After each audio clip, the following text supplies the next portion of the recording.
Hey guys, and welcome back to another YouTube video. In this video it is time to review all of the, do a series on all of the AFL teams heading into the 2024 AFL season and AFL Fantasy season.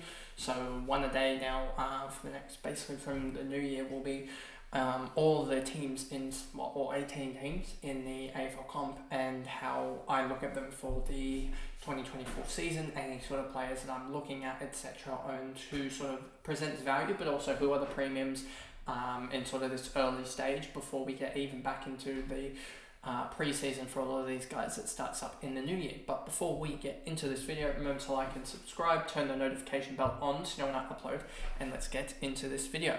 So as you can see, we got the AFL Fantasy app here, and it's all loaded up with all the, I'm on the stats page at the moment. Let me make this actually a little bit smaller. There we go. So it's a little bit easier to scroll, and then we go to Western Bulldogs because I won't be on this screen too much. And we first start off with Tim English, and I'll have these always some notes on the side here, just going through the players and stuff. And Tim English obviously is the top ruck and top priced in the game.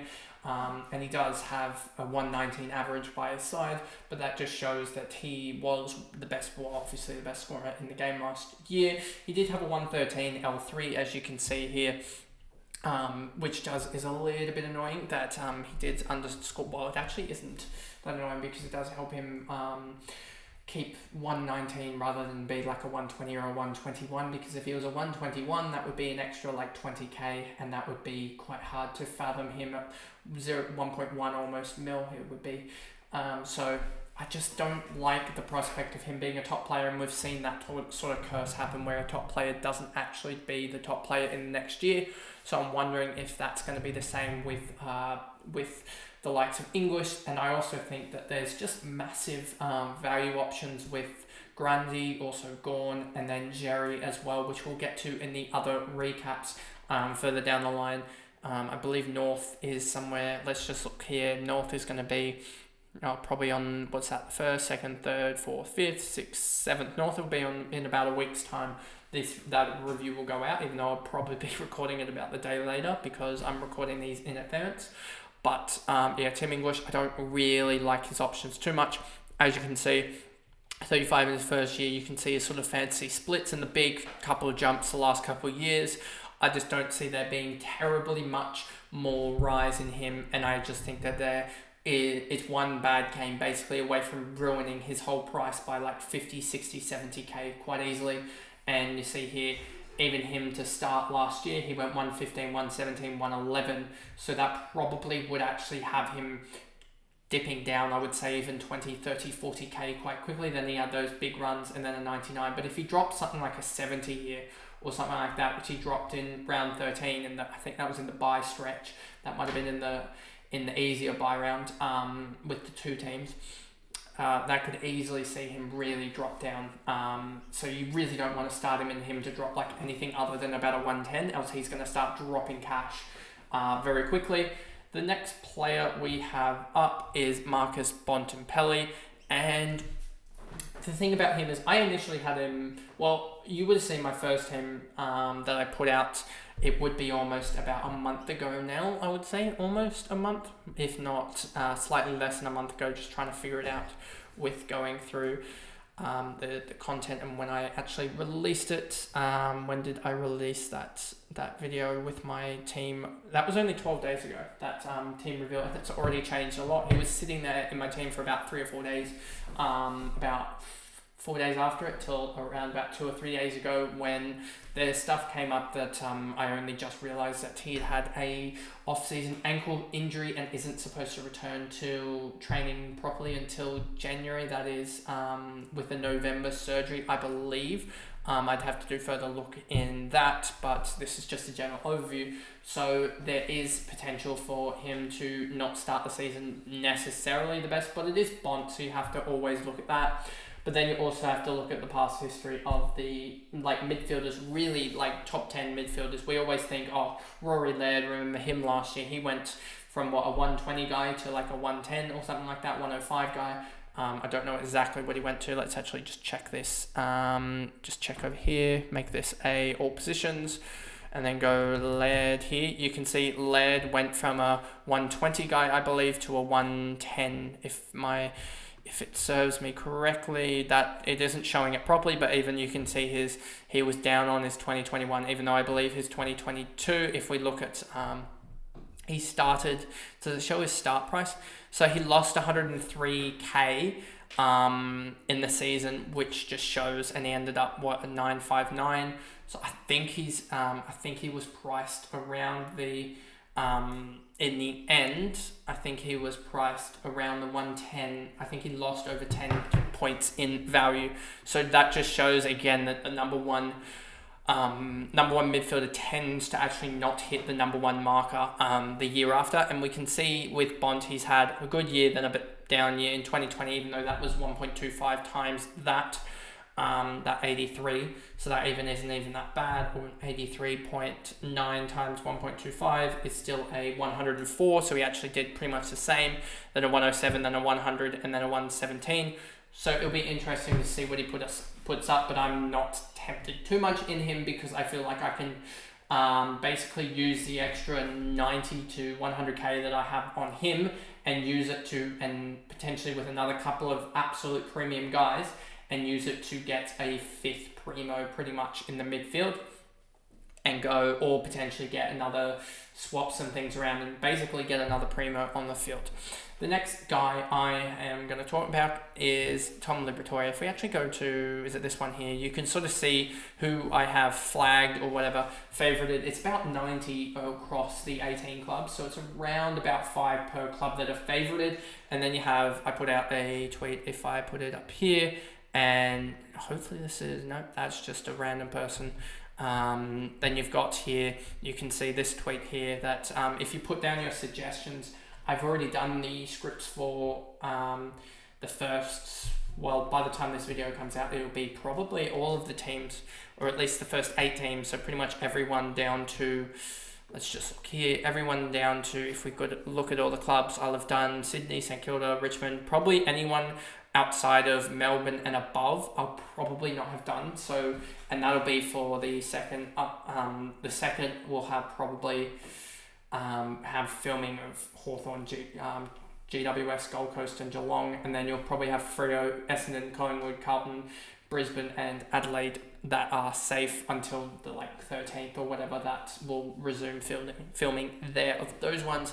So that just gives you time to put your suggestions in for players that you want me to look at, etc., and then sort of comment on when they have their team previews. So there's that. We move on to, we can get rid of this one, can get rid of Marcus as well. We move on to Tom Liberatore, and as with Tom, there's this. He did average 103, but he did have this 22 injury game. If we look at that 22 game against Hawthorn, and we take it out, then there is already 4 to 5 points of upside, putting him at a 108. He is 31, turning 32 in the year, so it is a little bit of a worry that he could potentially stop or just slow down a little bit. Injuries could be more present in an older body. But he shouldn't have that top 10 curse of the midfielders, and he is the 19th best midfielder. And it is interesting to see what's going to happen if he gets that full midfield time. If we look at the CBAs and we look at the Western Bulldogs here, you'll see 2023, he had a midfield time of 78%. The year before that, he had a midfield time of only 59%. So you can see there is an uptake in the midfield time for him. The year before that, he had a midfield time of only 69%. So you can see that there, if he gets that 75, 80% midfield time, I think he'll go 100 again. It's just whether you think he can push on to that sort of 110 marker, which I don't really think he can, even though he did in that latter half of the year go 120, 109, 133. The injury, then missed a week, and then a 127 to finish off. So I think there is some value there. I just don't know whether he will necessarily be able to eclipse it just because of his old body there. Next up we have is Jack Macrae, and he may not necessarily present value at 829. There's a lot of people that have him on the never again list. he has been bevoed quite a lot of times, so there is that thing as well. But you can just see here, 63, 104, 104, 99, 104, 122, 115, 90 in the COVID year is the equivalent of like a 113 or something like that. 90.1 times 1.25 is the equivalent of a 112.6, then a 115.9, a 103, and then a 92. And you've also got to think about how is Basilenko going to impact these guys. His outing, his sort of ACL injury, how is that going to impact? And I think that does really help Jack Macrae, even though this is probably going to go against me with the stats here. If we look at Bazza Smith here, and when he misses, or when, he actually does really well when Adam Treloar misses, but you can just see here that he takes up quite a lot of midfield time, and you can actually see, this is the correlation that I was looking for actually. You can see when Bailey Smith gets some major midfield minutes, you can see here, when Bailey Smith gets pretty much anything over 50%, there's about 2 games out of 10 or so that Macrae actually only gets more midfield time. You can see here 55 for Bailey. If I make this a little bit bigger for you guys, here we go. 55 for Bailey Smith in round 1. Macrae had the 62. Then we look at his next big one, 41, 48, not really. Then this 85, 87, 75 split. And look at round 9 and 10 for Jackson Macrae in this season. He went 83 and 117, so that just shows that he can score anyway. But let's look at his bad rounds 22 and 23. You can see here Bailey Smith 55, 57, and you can see Jack Macrae 36 and 53. So even though Jack Macrae had, he still had 36% midfield time, it is well down, I can tell you that. 36% should be well down on his 2022. 2022, he had actually 64%. So even if Jack Macrae can just get back to 60 or 50% CBAs, which he should be able to with Dunkley and with Dunkley out, obviously, the last year. And then also they had Treloar pretty much taking up that, as well as Libba, as well as Bont being the main 3. And we look back at 2022, and it was... where is Treloar? Treloar took up that similar role that they made Macrae do. So I wonder what's going to happen there. But I think still, at his worst, Macrae is going to average 90, which is still going to be a top 6 guy. So if we look just at his stats here, and you can also just say, factor out those rounds 22 and round 23 games, and you have, if you look at him here, 22 games for a 91.8, 22 times 91.8 is 2020 points scored. 2020 points minus 96 is 1924, and then divide that by 20 is a 96.2. So if you take out those last 2 games of the season, where I'm pretty sure after the West Coast game they knew their season was over, pretty much, then you look at that and you think, if he just does what he did basically last year, he's a 96 guy. But if he does any more, he's going to crack back the 100, and he's going to be... So I think it's just one that you can't really... you sort of have to go to, because at worst he's going to be a 90-point scorer. Like, that is his worst season since his rookie year, basically. And 2016 was a premiership year as well for them, so he might have been sacrificing there as well. So I just think there is also a chance that Beveridge gets fired, to be honest, or sacked very early on in the season. So there's that factor, and if that happens, I wouldn't be surprised if they get the ball handlers in there. The new coach would get the ball handlers in there, get Macrae back in the middle. We'll see what happens, obviously, in pre-season. But I think Macrae is one that, even though there is the risk of him being bevoed and stuff like that and just stuck at half forward, I think with the past history of him, as well as the potential for him to just get that roll back with Basilenko out as well now, I think you just need to play him, to be honest with you, and then just see how it goes the first couple rounds. Unless there's something major happens in the preseason games that shows that he's not going to get that role. Even then, I'd still be going for him, to be honest with you. And yeah, that's basically what my notes actually say. As I think that you'll also see, if we look at the 2023 numbers here, I think you'll also see Caleb Daniel get that, take away that role as well. I think he will go back to halfback, to be honest. I don't think he's that valuable in the midfield. And if you look at his numbers, basically, whenever Adam Treloar missed, the numbers were taken up by Bailey Smith and Caleb Daniel. And I think with Bailey Smith out, I think you will see those numbers return for Jack Macrae and pretty much consistently give him, I think he'll consistently get 40% CBAs, 45% CBAs. And then you'll have the occasional 65 and 60. So I reckon you'll see him sit around 45, 50%, and that'll get him basically all the scores he needs. As you can see that North game, he had 0 CBAs. And let's just look at his North, what round was that? That was round 14. Let's look at his round 14 number. He put up an 83 in that game, which just shows that he sort of does need the CBAs. I mean, round 13, I believe he had, where is he here? Round 13, he had 3 and he still put up big numbers. So I think he definitely does score better with the CBAs, but he's one of those guys that doesn't necessarily need the CBAs to score well. So it'll be interesting to see where he is positioned, and I still think he is definitely a guy to pick up for this year. Next up is Caleb Daniel, and I think we want to see clarity in his role before we jump on him, and he could easily just return back to that defensive role, and him being a forward could also just really, really help. I mean, if you look at his numbers here, you see that he doesn't really have the upside that Macrae has, and Macrae doesn't really have the downside potential that Caleb Daniel has.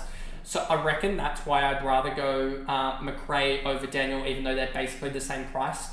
The only thing I'd say about Daniel is that he could easily be an upgrade target come the after the buys or something like that, as the forward that you sort of look at and you're like, yep. So you'd have a forward line consisting of something like of Macrae, Flanders, Moore, Daniel and stuff like that. So it actually doesn't look too bad. It'd be 90 guys over the 100 guys that we had last year, but you're still looking at it 5 guys that don't play a forward role that are there.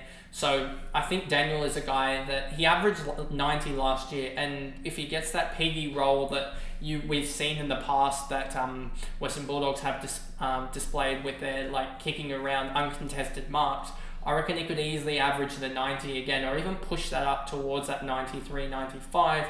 And his worst, it would be pretty hard for him to go anything. His worst season basically is this 75.3. If you upgrade that 70.9 by the 1.25 factor of the COVID year, if I just quickly do the math there for you guys, that would price that at 88. So he's basically in the last 5 years gone 93.8, 88, 86.9, 86.7 and an 89, which shows consistency there, even though he's had some conflicting roles and stuff like that. So I still think he's going to be a top 6 forward. It's just a matter of do you start with him because there's no real upside, I don't think, and there's a potential slight little 4 or 5% downside, or do you start with Macrae, who really doesn't have that downside, but potentially if he gets the role has 10, 15, 20 points of upside. So that's why I think I'd go Macrae over Daniel, but Daniel is certainly someone to look at post-buy.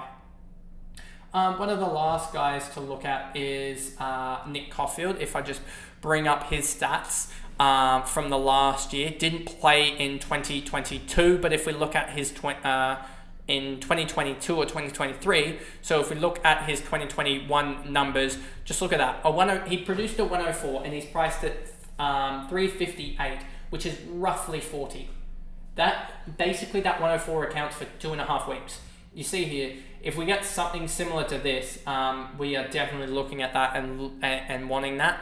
If I quickly just change this to Caulfield's here, and then I go to his 2021 numbers, 16 games. Hopefully this doesn't glitch out here. You can see here that 16 and 86% is woeful, but hopefully he doesn't have one of those numbers, especially being a distributor in the Western Bulldogs system. I think he could really profit from just their system there, and you can see a 99 to end the year pretty much as well was absolutely huge. So he's priced already only at 40 effectively, but his seasons have all been 61s. And then 56 to 62 is my stats here. across his 50 games at the Saints. Obviously, he got that move from the Saints to the Bulldogs in the off season, and clearly they saw something with him because maybe they didn't like the looks of the likes of Luke Cleary. Maybe they want that to fill that role. They do now have a sort of boatload of players in Daniel, Dale, Caulfield, as well as Richards. They've got, 4 distributing defenders there, so one of them's probably going to get a wing role. But even if Caulfield or a Richards or someone like that got a wing role, I don't think it'd be too bad for his scoring, as I still think they use him quite a lot as the second outlet from a kick-in or something like that, rather than that initial outlet or that distributing role. I still think he can do at least 60, which is 20 points of upside, and you can easily get him to potentially someone like even a Kitty Coleman very, very quickly, or a Harry Himmelberg, or someone very, very quickly off of him, as he should be able to rise very quickly. And we just need to see his role, and I have here that 2020 season, actually that 62.1 equated to 77.6, which is basically double his price at the moment. So he is effectively a potential 350k upside if he gets it all right and gets into the best 22, which is just too much to basically let miss. And then the last guy we have here, and I might need to just switch back to this main camera for a second, just so that I don't show anything. There we go. And now we can go to this, and it should show properly. Yes, you can see here, this is the rookie me data for it, and you can see if I just go here and I was looking up Wilson. If I go here and go control F or something, let me just see. Let me get out of that, thank you.